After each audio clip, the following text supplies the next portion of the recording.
Fala meu amigo, fala minha amiga que me acompanha aqui no canal, sejam bem-vindos.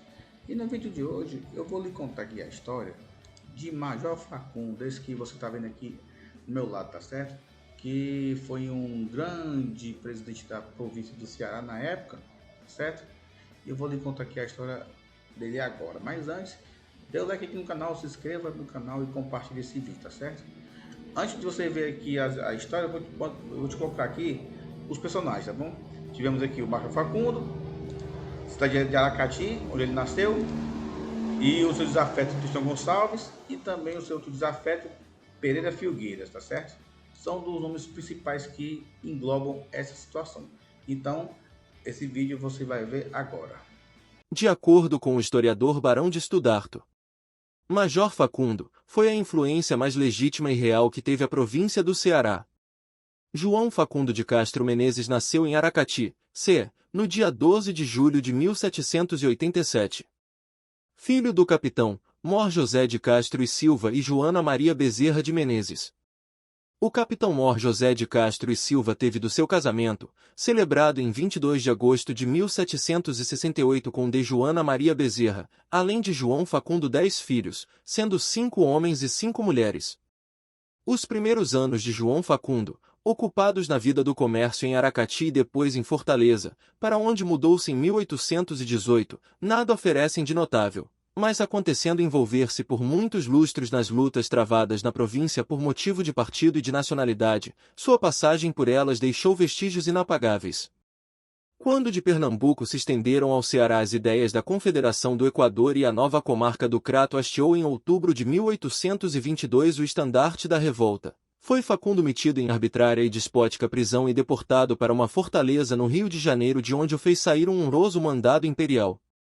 Esses vexames, de que também partilhou seu primo e conterrâneo Capitão Mor Barbosa, eram consequência lógica das ideias que comungavam em matéria de política. A família Castro, opondo-se ao reconhecimento do governo de que se constituíram chefes Tristão Gonçalves de Alencar Araripe, José Pereira Filgueiras e Padre Gonçalo Inácio de Albuquerque Mororó. Em data de 14 de abril de 1824, Barbosa assinou com seus companheiros do Senado da Câmara, Marcelino de Brito, Manuel José Martins Ribeiro Júnior, Inácio Ferreira Gomes e José Antônio Machado um protesto contra os manejos de Tristão e conjurou-o a que se demitisse do posto, que legitimamente assumirá, e concluiu lançando-lhe sobre os ombros a responsabilidade de toda e qualquer desgraça que em Fortaleza acontecesse por motivo de não aquiescência ao convite do Senado. Em resposta a esse ofício, a municipalidade recebeu obstinada e formal recusa asignada por Francisco Pinheiro Landim, José Pereira Filgueiras, Tristão Gonçalves de Alencar Araripe e Miguel Antônio da Rocha Lima, secretário, recusa cuja minuta fora feita pelo padre Mororó. Convencidos os Castros e seus amigos que os revoltosos não cederiam de seu propósito, nem reconheceriam o tenente-coronel Pedro José da Costa Barros, presidente nomeado pelo governo central desde 25 de novembro de 1823, e que então já estava no porto pronto a desembarcar da corveta Gentil Americana, reuniu-se de novo o Senado da Câmara, cuja sessão compareceu o comandante do batalhão de primeira linha Sargento Mor José Narciso Xavier Torres, e passou a instituir um governo provisório, cuja presidência foi assumida pelo segundo vereador, pois o primeiro, Joaquim Antunes de Oliveira, temendo comprometer-se, dera parte de doente. Estando as coisas assim, Tristão, Landim e seus amigos retiraram-se apressadamente, mesmo sem cavalgaduras, para a vila de Arronches, onde estabeleceram quartel-general e de onde espiavam a cidade de Fortaleza, e suas proclamações e de tais meios se serviram. Não sendo de menor importância a divulgação da notícia de ter sido Filgueiras elevado ao posto de brigadeiro e feito governador das armas, que conseguiram a suspensão de Facundo do comando do Batalhão dos Nobres e a prisão de Barbosa. Isto se passava no dia 15, quinta-feira santa, e nesse mesmo dia tinha o desembarque de Costa Barros.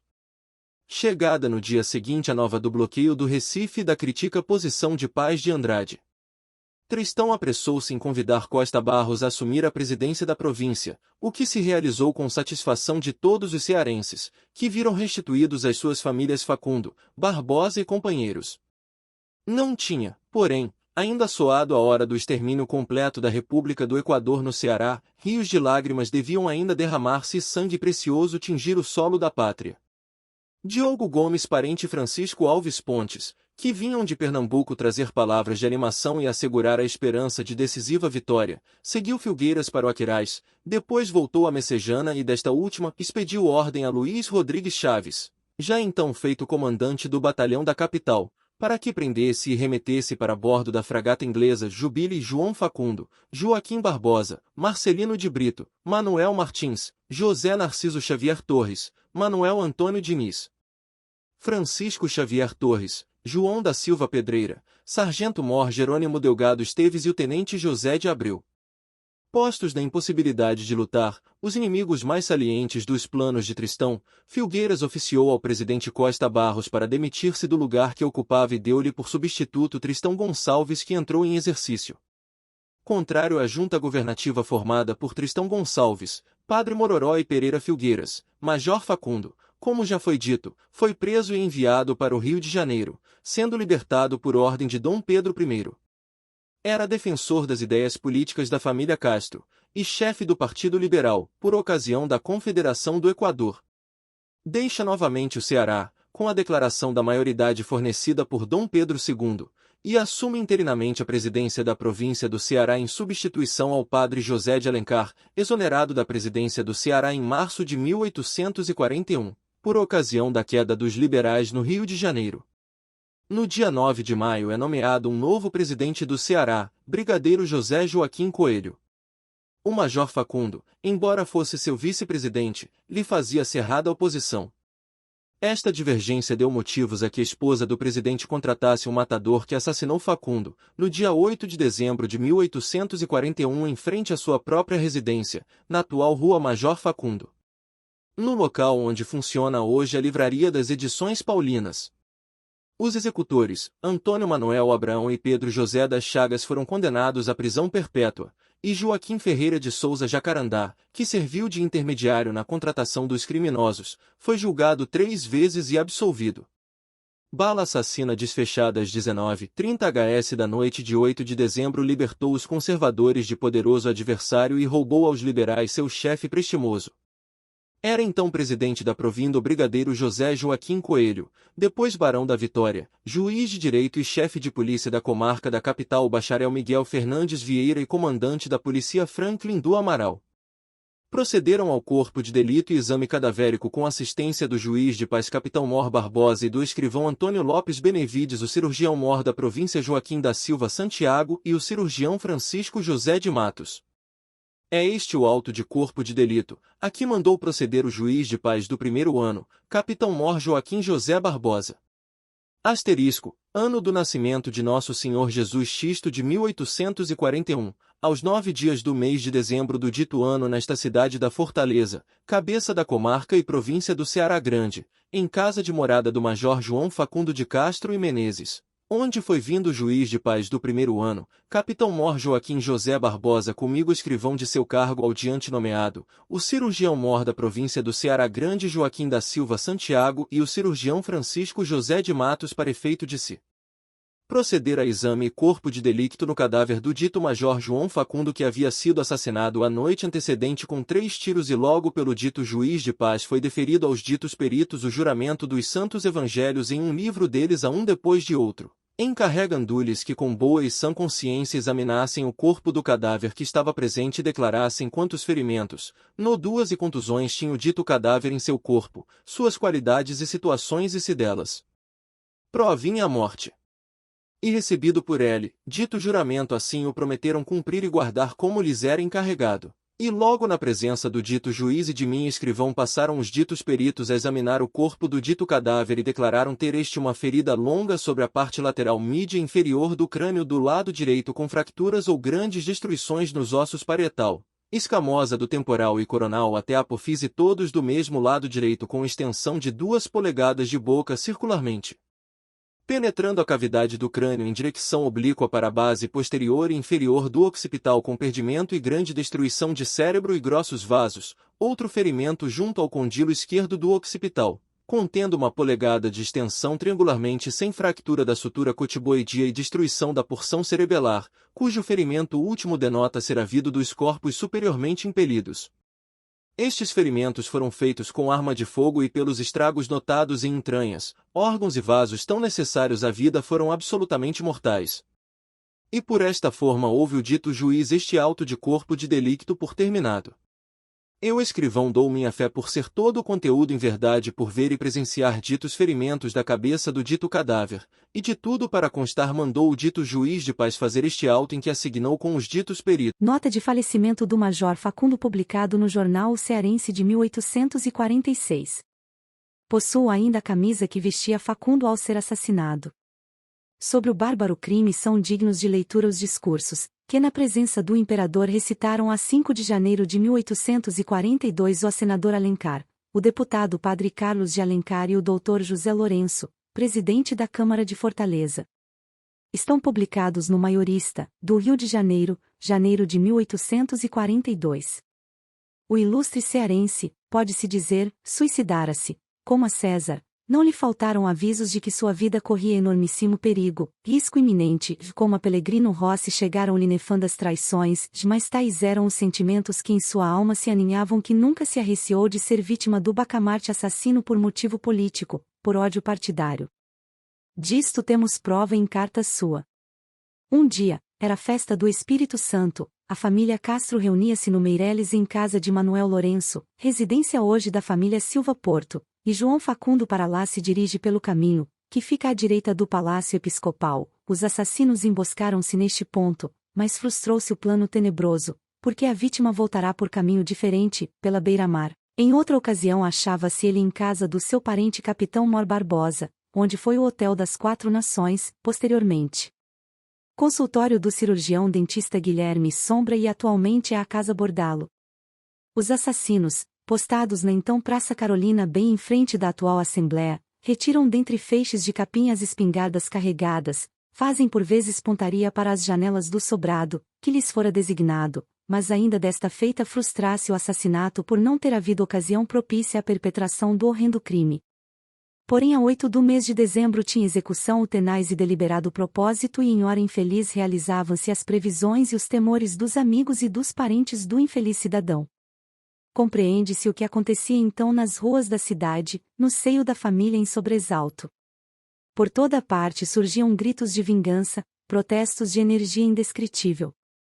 A polícia, essa não permitia que se fizessem ajuntamentos de mais de 3 pessoas e trazia à vista os membros mais conspícuos da família perseguida e seus mais dedicados amigos, e em altas vozes os homens do governo prometiam prêmios a quem descobrisse os matadores, cerravam ouvidos aos nomes, que o clamor público apontava e mais tarde protegiam abertamente os mandantes do atroz delito.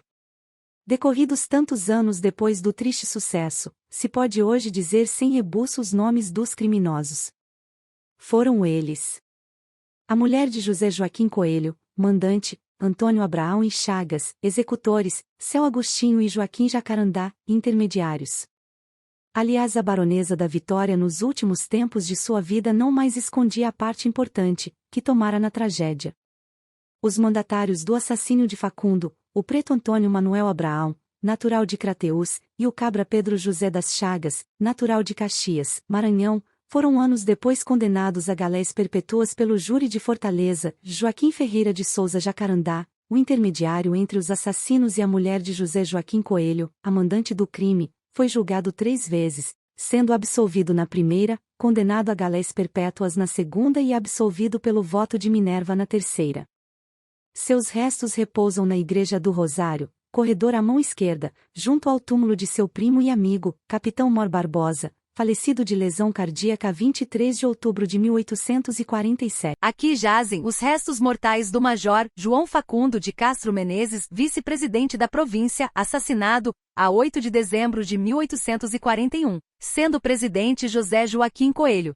Nasceu aos 12 de julho de 1787. Tributo de amizade da sua infeliz esposa de Florência de Andrade Bezerra e Castro, a 8 de dezembro de 1842. A rua mais bela da capital do Ceará, a antiga Rua da Palma, aquela onde se acha situada a casa que o viu cair ferido mortalmente, honra-se hoje com o nome do Major Facundo. A casa é aquela em que tem estabelecimento de ferragens a firma Viúva Vilar e Filhos.